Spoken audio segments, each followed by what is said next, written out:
I don't normally start these videos this way, but I wanted to talk about last week just a little bit, where in the main event of UFC London, Jorge Gamebred Masvidal flatlined Darren the Gorilla Till with a left hand followed by a left hand to get that stoppage in the second round of the fight. Then he went backstage while being interviewed by Laura Sanko, decided to give Leon Rocky Edwards a 3-piece and a soda. So he said that was entertaining to say the least. Now we got a storyline if the UFC is to line up Edwards and Masvidal for a main event fight in the near future. But this time we're talking about UFC on ESPN Plus, where in the main event in Nashville, Tennessee, Stephen Wonderboy Thompson fights the former lightweight champion Anthony Showtime Pettis. In the co-main event, we've got Curtis Razor Blaydes and Justin Willis. Beyond that, there's not too much that really needs to be looked forward to. So instead of doing 3 fights to watch, here are my top 2 fights to watch beyond the main event and co-main event, and then 1 fighter to watch. Let's start this week with my individual fighter to watch that's not in the main event or co-main event that might be flying under your radar.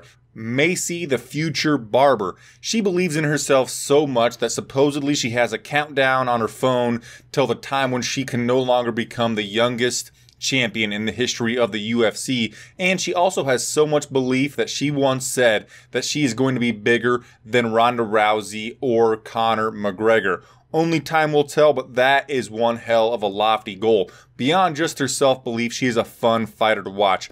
She is 6-0 in her professional mixed martial arts career, and 5 of those victories came by way of stoppage. She has long, powerful kicks. She's got really strong hands. She's got a lot of pop in those knuckles of hers, and she's pretty well rounded. You know, the next wave of competitors hitting the UFC, especially these really young ones, are ultra diverse. She's good in the clinch, and she's good with takedowns.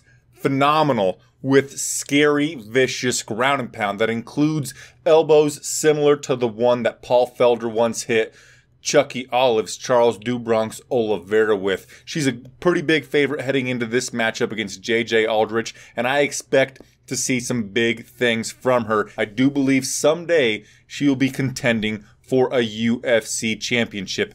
Now let's get into the number 2 fight that might be flying under your radar, and that is Marlon Chito Vera versus Frankie Saenz. This is mostly here because of Marlon Vera, so let's talk about him for the most part, and I'll mention Saenz a little bit later. But only one time in his UFC career did he win a fight that went to the judges. All of the rest of them were finishes, and he's pretty damn diverse. That long kick to the face like he knocked out Brad Pickett with in the 3rd round was phenomenal. The rear naked choke that he got on Guido Canetti displayed his black belt in Brazilian Jiu-Jitsu. He's also ultra durable, as he showed by eating a lot of big haymakers from one of my favorite fighters, John Hands of Stone Lineker. Every time that Marlon Vera steps into that cage, it's going to be fun. Win or lose, he's looking to put on a fucking show.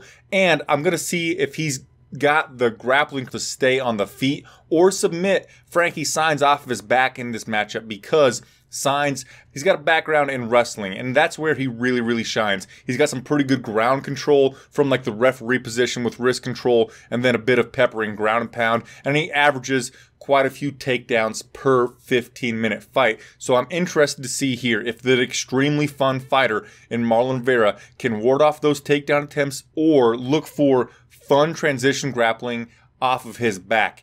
And number 1, we've got Davison Figueiredo fighting his doppelganger and more well-known fighter in Juicy A Formiga.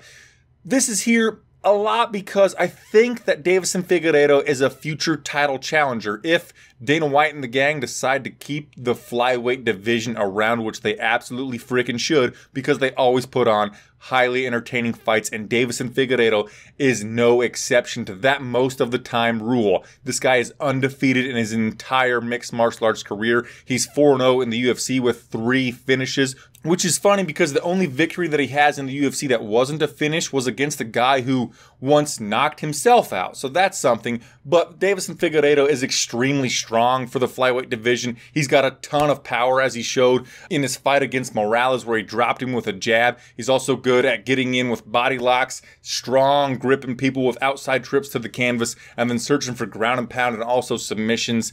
He's a really fun guy to watch. I think he's the future of this division, whether or not he defeats the kind of gatekeeper in Jussier Formiga in this fight. But Jussier is no slouch himself. He's only ever lost to the absolute tippity top of the flyweight or lower weight classes.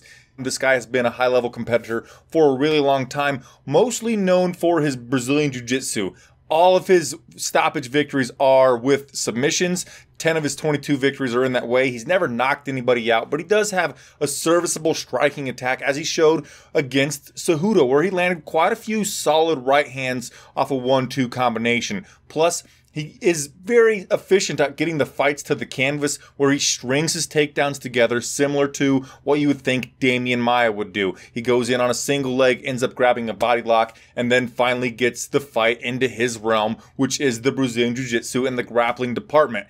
He's going to be a tough test for Deiveson Figueiredo, and I'm really interested to see which one of these guys will emerge as a possible title challenger. This fight is basically Ryu versus evil Ryu, Jussier versus evil Jussier, and I think that evil Jussier will be the victor. As always, I appreciate you for making it to this point in the video. My question this time is on a scale of 1 to 10. What rating would you give the UFC events thus far this year? How happy have you been with the UFC on ESPN deal in essence? 1 to 10, tell me about that in the comment section down below. Please give the video a thumbs up, and I'll see you right here on this channel for the SB Nation MMA post-fight show, where I will, of course, be joined by Mr. Positivity, Black Fabio, Ricky Ketchup. I'm talking about Eddie Mercado and Major Zane Simon. Thanks again, guys. Namaste.